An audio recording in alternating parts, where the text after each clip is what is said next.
اسلام بس اسلام. اب دیکھیے بس اسلام اس کا مطلب کیا ہے؟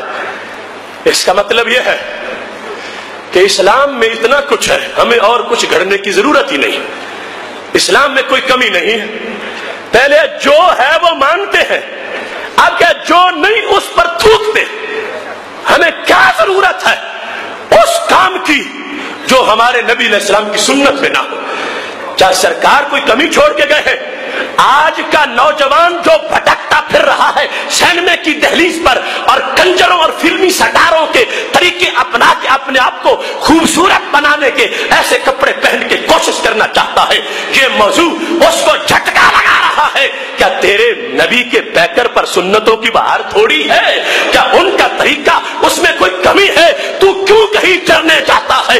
تو کہیں کیوں کسی اور گھاٹ سے پینے جاتا ہے؟ ماہ مدینہ صلی اللہ علیہ وسلم کی سنت زندہ تابندہ جامع ہے. جو کچھ حاصل کرنا اس سے حاصل کرو. نئی چیزیں خرافات کی ضرورت نہیں ہے, گھرنے کی ضرورت نہیں ہے, کچھ اور بنانے کی ضرورت نہیں ہے.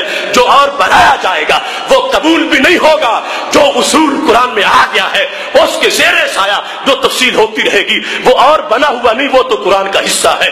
لیکن اور گھڑی ہوئی ساری چیزوں کو مسترد کرتے ہوئے جو گھڑی ہوئی ہے جو اسلام کے اصول کے زیر سایہ نہیں ہے, ہم یہ آواز بلند کر رہے ہیں. اس کھیت میں پانی اس تبلیغ کا ہے جو لوح محفوظ سے اترنے والا ہے. اس واسطے ہر کھڑا ہوا معاملہ اس کے ساتھ ہمارا کوئی تعلق نہیں ہے. ہم نبی علیہ السلام کی سنت کے دیوانے, اس حسنہ کے پروانے اور شریعت مطہرہ کی روشنی اور اس کے زیر سایہ اس کے شعبہ جات کو ماننے والے لوگ ہیں. اور یہ بتا رہے ہیں ہمیں کسی اور طرف مت لے جاؤ. کیوں؟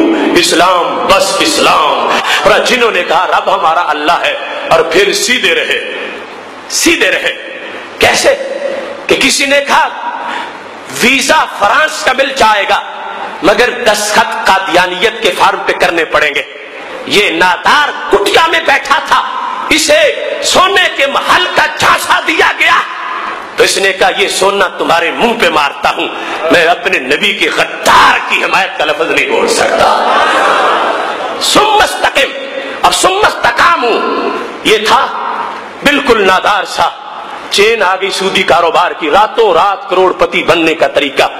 اسے دیا مشورہ دوستوں نے, محلے والوں نے. ساری زندگی ٹوٹی پھوٹی سائیکل پہ گزر گئی اور بچے بھوک میں تڑپ گئے. اب وقت آ گیا ہے, تیرا فلاں رشتہ دار کہاں پہنچ گیا, کہاں کتنے اس نے کما لیا, بیلنس بنا لیا, کتنی جائیداد بنا لی, اور تم بھی یہ تھوڑا سا جو سودی کاروبار ہے اس کو شروع کر لو, بس گزارا کرتے ہوئے آگے نکل جاؤ گے. اس نے اپنی بھوک میں ڈوبی ہوئی ٹھنڈی سانس باہر کی اور گرم جذبہ باہر نکالا. کہا مجھے مت جانو کہ میں کہیں بک سکوں گا, میں جان مدینے والے کو دے چکا ہوں. ثم مستقم, کہو میں ایمان لے آیا.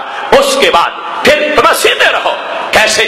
شادی کا وقت تھا, لوگ کہہ رہے تھے آج جتنی خرافات ہے, کہیں مہندی کی رسم ہے, کہیں بے پردگی بے حیائی. بڑے بڑے بادشاہ لوگ حاجی نمازی سمجھتے ہیں کہ شاید شادی پر تو بے حیائی ایک جائز کام ہے اور عریانی فحاشی ہونی چاہیے.